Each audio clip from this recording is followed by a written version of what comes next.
Good evening and welcome.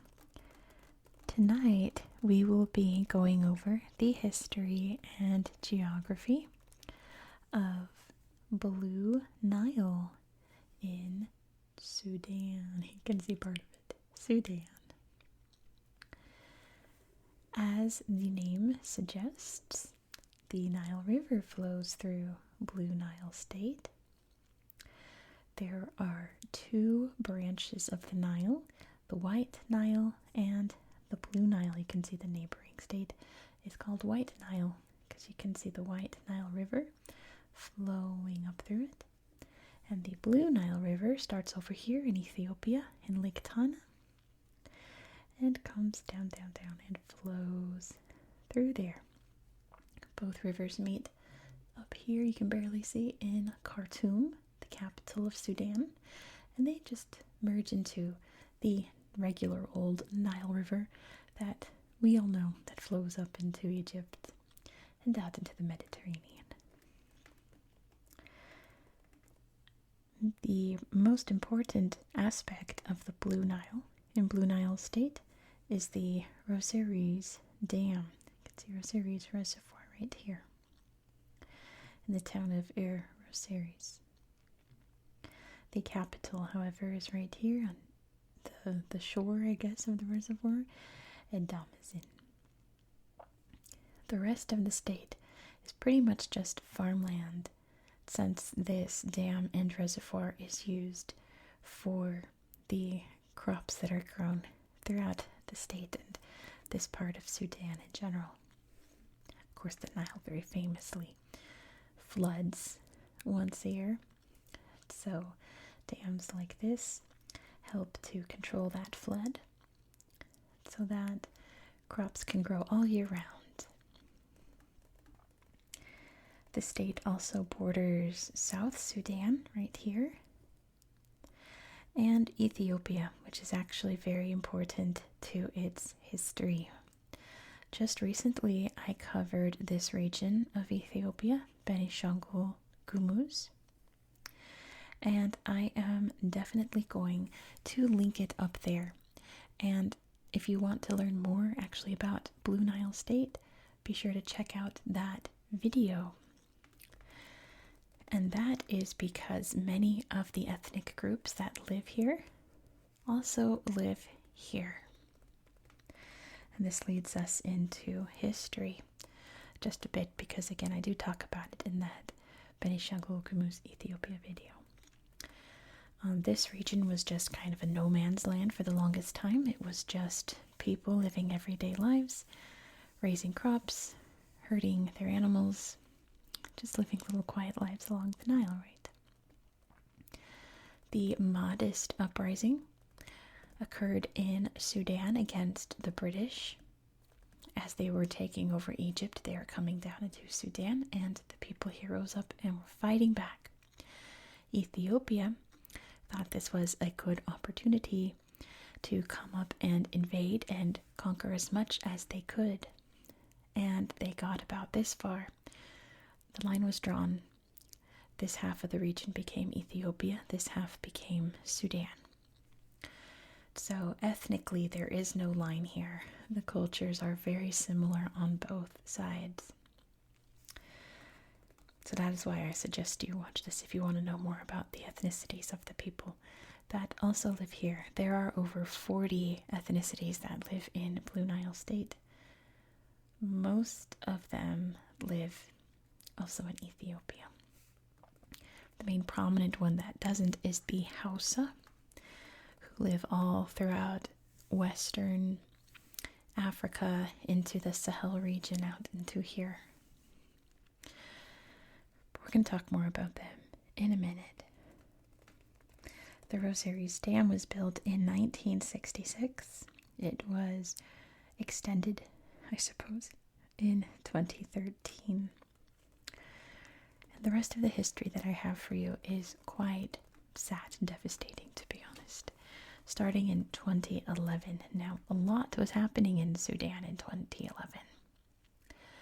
Mainly people know about the events over in Darfur, which you can, let me move this page over so you can see Darfur. You still can't see. 1 second. 1 second. Please hold. Darfur. You can see all the states in Sudan are aptly named. There's South Darfur, Central Darfur, West Darfur, North Darfur. The Darfur region. That was very much in the news at this time for the atrocities that the government of Sudan was doing here. I don't know how else to say it. Keeping it YouTube friendly and relaxing. We're committing here, let's say. So that was in the news more so than over here. Also, South Sudan was splitting off from the rest of Sudan for political, economic, so on and so forth reasons. A lot was happening in Sudan at that time, none of it good. In 2011, the government wanted to, I suppose, restructure and redraw things here to make it more politically viable for them, for al-Bashir up in Khartoum. The people here weren't having it. The Sudanese Revolutionary Front, I almost said liberation, they're not liberating, Revolutionary Front fought back. Essentially, Khartoum was trying to pretty much gerrymander their way into eliminating a democratic party, so they rose up to fight. And a very large conflict erupted here due to that. That lasted until 2020 when there was a peace negotiation. This disrupted the lives of the many millions of people that live here in Blue Nile State, and many became refugees, fleeing to Ethiopia and South Sudan. Thankfully, that conflict is over, but the animosity is still very much there. We'll touch on that in a minute. In 2022, there was a few months of violence, particularly here in Rosaires, between a few ethnic groups, but it was mainly between the Hausa and, as they're known in Sudan, the Berta, or Beni Shangul in Ethiopia, fighting over who had the right to land. And it became very violent, and many hundreds of people lost their lives in that. Tensions are still there to this day, from what I can tell, but the violence has definitely died down. The ongoing conflict here, I wrote in my notes, I just called it violent organizations to keep it as YouTube friendly as possible. It's essentially armed militias, armed organizations fighting mainly against the Sudanese government, fighting for democracy, which, is always a fair thing. But it leads to a lot of instability, and this is not a very safe place to visit. Definitely not the most dangerous place to visit in Sudan, but definitely not one of the safest. That's where we are in history today. It's quite sad, I think. And because of all of this, I guess, instability, insecurity here, there are not very many pictures on Google Earth. I only found a handful. Even at the dam, there's only one photo. So it's not really worth me digging out my tablet to show you 1 minute worth of the very few slideshows that I found here. So what I do in this case is that I give you some nice trigger sounds to relax to, especially after talking about a very turbulent place in the world.